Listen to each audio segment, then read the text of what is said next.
Hello and welcome back to Talking Leadership. Thanks for joining me again. Just a couple of housekeeping things before we get into the final podcast for 2022, which I'm looking forward to sharing with you. This month spells the end of my podcasting for 2022, and thanks to all of my previous guests that have helped me hit a milestone this month with the release of 200 discussions around the leadership issue, and this could only be done through the time and commitment put in by my guests. So I'm very grateful for that.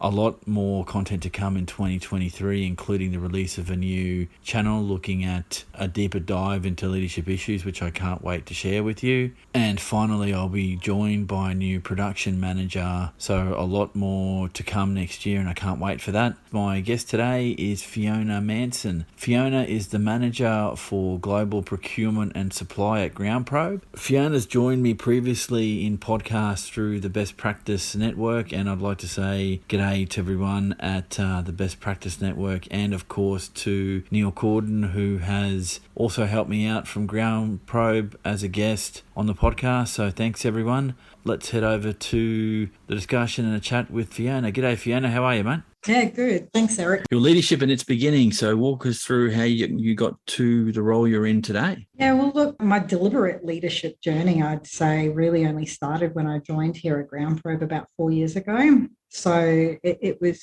access to the right sort of mentorship.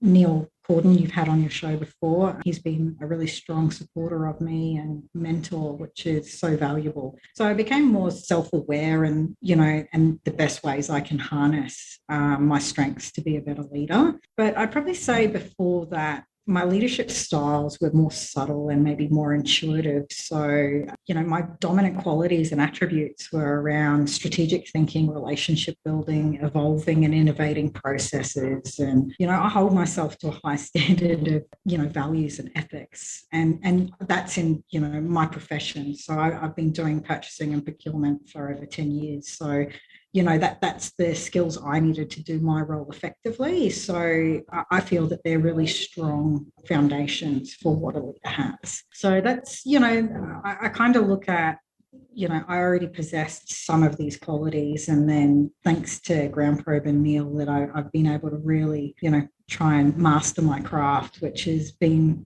a hell of a journey. I can tell you that now. So thank you for sharing. I guess the interest for me is having the connections through the Best Practice Network and with GroundProbe to see what are the different views around leadership now. I would suggest to you, and I'm not having a go at Neil in any way, is that you're in that younger cohort of leader that's coming through the system. So given your experiences with GroundProbe and in other roles, so I'm not asking you to pick one industry or another necessarily, is your definition of leadership. So how would you define the topic area? Remembering again, there's no right or wrong here. It's just your perspective of it, Matt. Yeah, I guess, my opinion in the commercial sense is, a leader needs to possess, all these great qualities of, being inspiring and self-aware. And I think that can be seen in any leader. But, it's not just about, I guess, empowering your team, but what you can get out of the people around you and the, cross departments and things like that. So I find you've got to be a pretty avid politician and a pretty keen negotiator. That's definitely some elements for, those leadership qualities in the commercial space. Did you expect the level of people management to be such an element of being in the role that you are now, or is that something that came over time? So were you prepped for that in your own mind, do you think, or did it come out of left field? Well, fortunately, I had Neil sort of giving me all the tips and tricks and the secrets to, what worked for him in his career and what didn't. And, and then I'm a bit of a self-learner. I've been following your podcast for a little while. So it's really, really good to sort of get that take. But people, we're all difficult, and we're all so different. And what I wasn't prepared for is how I would have to change my styles and approach to accommodate, because everyone's different. So that's definitely been one of the larger challenges that came out of left field, I guess. Do you feel, as a younger emerging leader, any pressure to get it right all the time? Is that something that hangs over you, or are you happy to engage with it, and if you make a mistake, then correct it and move on? Is that something that you ever worry about? I like to get things right all the time. And what I'm definitely rapidly learning is you're not always going to be perfect. So you want a heart surgeon to be a perfectionist, and a pilot. They're the professions you want to be a perfectionist. You want to make sure that your approach is well practiced and doing it in safe environments. And look, I've been leading up to, different situations and trying to make sure I'm adequately prepared. Some stuff does catch you off guard, and it's about how you redeem yourself if you're not quick enough on your feet. And I think that's been one of the largest challenges I've experienced, is that agility and being quick to respond and not go into fight or flight mode and make a bit of a ding dong of yourself. But look, if you do, you can always redeem yourself if you're humble, and if you're in the wrong, apologize and own up to it. So I think that's was something I was very fearful of. And, the more you practice, they say practice makes perfect. So I don't think I'll ever attain perfect, but I'll get there. I think trying to be perfect in a leadership role is just it's never going to happen, and No. you're going to set yourself up for ongoing failure if that's your mindset. It definitely doesn't sound like that is your mindset. So let me take you to the next topic area, which is around, and I didn't term the phrase, but I like the sound of it, is that lonely road of leadership. So is the leadership pathway a lonely one, or one that is as lonely as you make it? Absolutely right. My question is, does it have to be? And, when I've done, professional sort of training around leadership, that's probably been one of the most confronting things. I love people. I love to be around people. I don't like to disappoint people, even though sometimes you do. But, that's just a personal trait of mine. But, that's a really interesting question. And do we really need to isolate ourselves as leaders? And why do we do it? And it made me think, and I thought, do we do that because we're trying to protect ourselves from people, attacking you or using your weaknesses against you? And that's something that I've seen over the years, not at GroundProbe. It's probably one of the first places that I've felt safe enough to be ambitious and take my leadership journey. But a lot of other sort of leaders that I've looked to in the history of my working is people get protective. They don't want to share their knowledge. And whether that's because they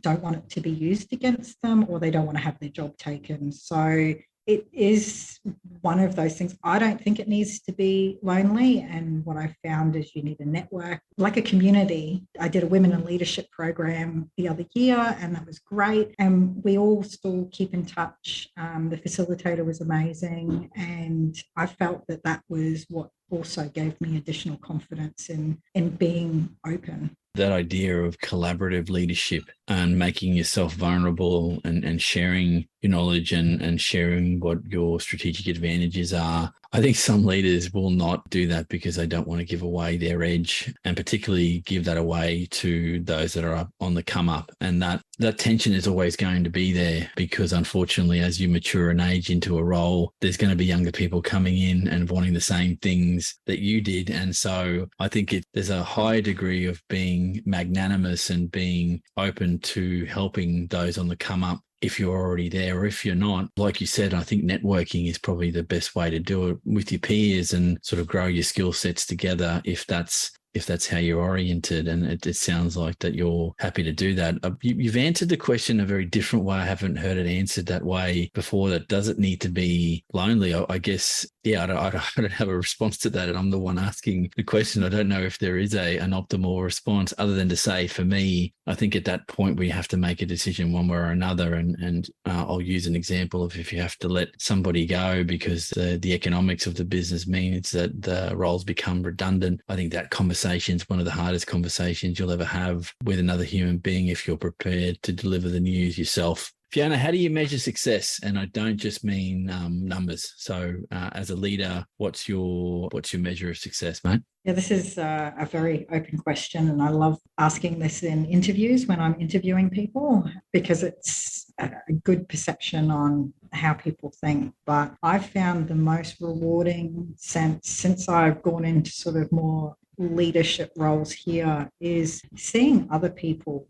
do a great job, even if they're not directly reporting to me, and seeing everyone collaborate and get together as a team just to get the job done. And there's no, us and them, or everyone just gets in. So that is how I know I'm doing a great job. If I'm facilitating and encouraging people to work in harmony, that's a good day for me. Is there a buzz for you if you see someone who's come in junior, progressing their way through your team? Is that something that you would consider a measure of success for you? Yeah, especially if I can give them any support or guidance, or even if it's a recommendation or a little push, and imparting the knowledge I've learned over the last couple of years.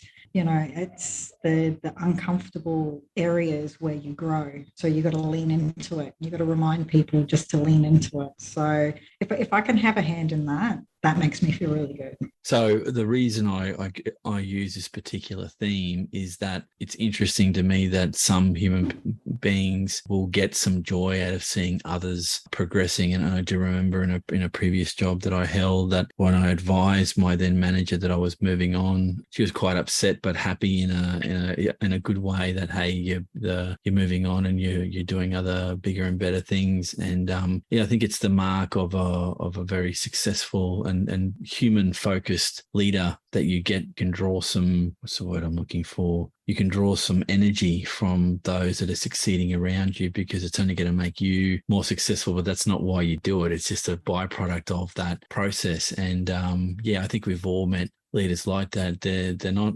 that common, but they do exist. So let me, if we can, transition, Fiona, leader capabilities. So for you, what are the most critical for you? Remember, no right or wrong here. It's just from your experience. As much as I'm not always aligned with being the politician, I've found that not in my nature. So I think that's an actual really important element, because, it comes down to the negotiation. But look, if anything's taught us, COVID has shown us how we have to be adaptable and flexible as managers, and more sort of trusting, a little bit more risk-taking and compassionate. We want to be fair and inspiring, and you've got to have that self-awareness as well. What's working, what's not working, what are you doing? Have you got any blind spots? I think all pretty important attributes, and that adaptability and flexibility has that's so important now.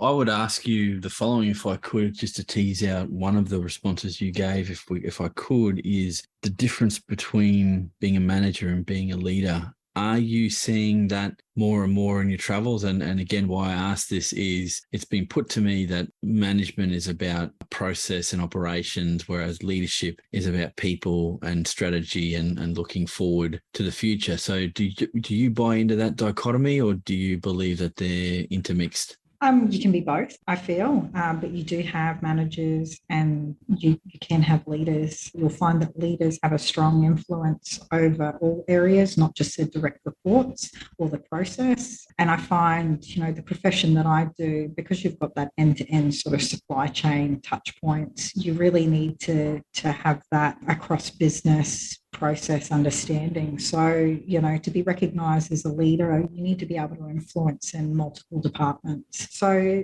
I think that's where that's what differentiates it. Whereas, a manager may not have leadership qualities either. A manager, we've all had managers that you think, how did you get there? And that could be through, promotion, just because they've been there the longest, or whatever, because they might not have any people skills. And that's, you've got to be a people person when you're dealing with, these human beings. We are complex creatures. So I find they can either be the same or separate. It just depends, I guess, on the person and their motivation and what they work in. Do you think then, this is a little bit off track, but it's around leadership, so I'll get it back there in a second, that the industry that you work in can and does shape the kind of leadership that you need to apply? When you're talking to your suppliers or people on the supply chain that are outside your business, you will present, I would have thought, the leader, the inspirational person, the one showing the way, versus being the operational line type duties which are within the business. Does that make sense? Yeah, it does. But I live in a world where there's unicorns. No. And you have to possess it all. I think, I've mainly worked in manufacturing for all my career, so I can't really talk to, say, service industry or anything like that. And, it could be different across industries, but I feel, my exposure, I feel that you can do both. The next topic area, the nature versus nurture question. Are leaders born or are they made? Good question. I hope you got a good answer. Look, it could be both, but, you've got to build capacity in the areas that makes you a leader.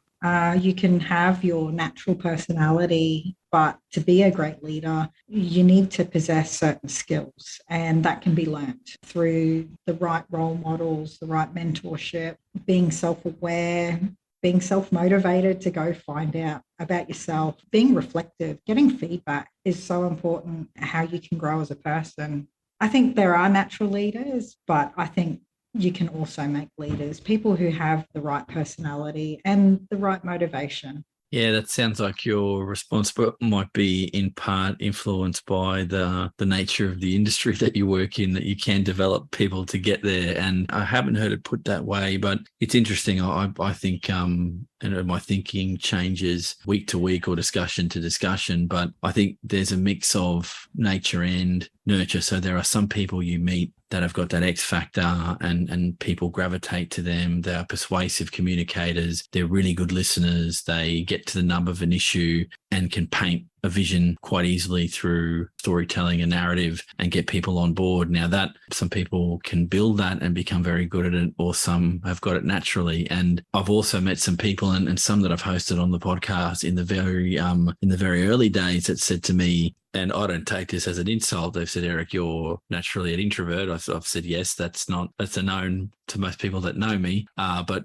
some of my guests said we built our capacity to lead and to talk and to be extroverted when we needed to, through experience and through training. And it's always interesting that with this question, I think there's always that mix of things. And I'm yet to meet the human being, and you haven't done this obviously, and I've yet to meet someone who's extreme, either one end they're all just born or one end they're all just made. And I think that mix in the middle is probably the most realistic of the responses you can get. But whatever your view is your view, and I'm not here to judge what that view is. But it's just interesting to see where people sit. So I'm a fence sitter still. I don't know whether to go more for made than born, but given the now, and this is a qualifier, I guess, and it's something I've been thinking about for a little while. We'll get your thoughts on this. Is the more complex the world of work is getting, the more you have to be adaptable to change. And you said this in your response before, the more you have to be a self-reflective practitioner. This idea of people being born as leaders, I think, is dying away more and more. I think you've got to create people and skill them up to deal with those things. I mean, natural ability is something you have to bring to the table, but I think developing people to understand that world of work is going to become more important, not less important into the future. What would be your view of that statement? Being a born leader, I'd be very jealous, because you probably don't have to work very hard at it. And I know I've had to work bloody hard to, craft my skills and unleash it. But I definitely think that, the more adaptable you need to be, you as a leader, you've always got to grow and extend.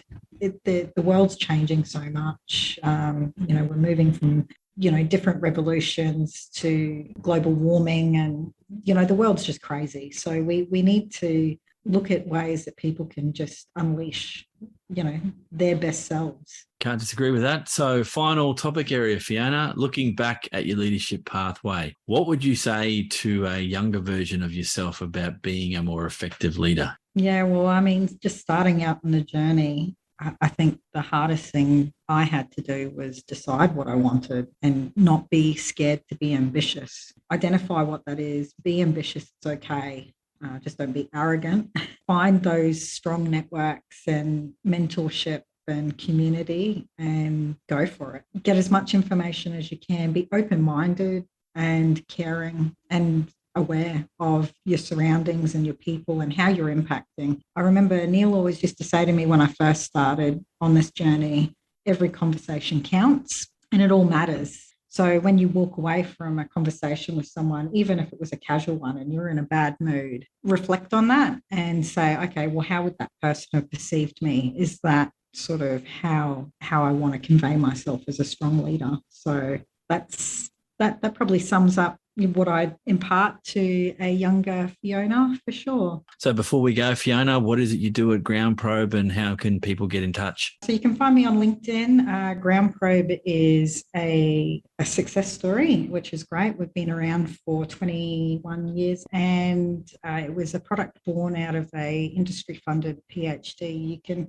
check out the really cool 20-year anniversary video on YouTube that will give you some insight to what we do here as a company. But it's definitely, I've got so many great leaders within this business that I can lean on, not just Neil, who I've mentioned, I work directly under him, but anyone who can have a coffee with the CEO and share your thoughts and ideas is a pretty innovative company. So pretty proud to be part of the group. Well, congratulations to you and thank you to the good people at GroundProbe. So for those listening, I'll be speaking to Fiona Manson, who is the Manager, Global Procurement and Supply at GroundProbe. Thanks, mate. Thank you. For those listening, this has been the Talking Leadership podcast. Stay safe and healthy, and we'll catch everyone on the next podcast.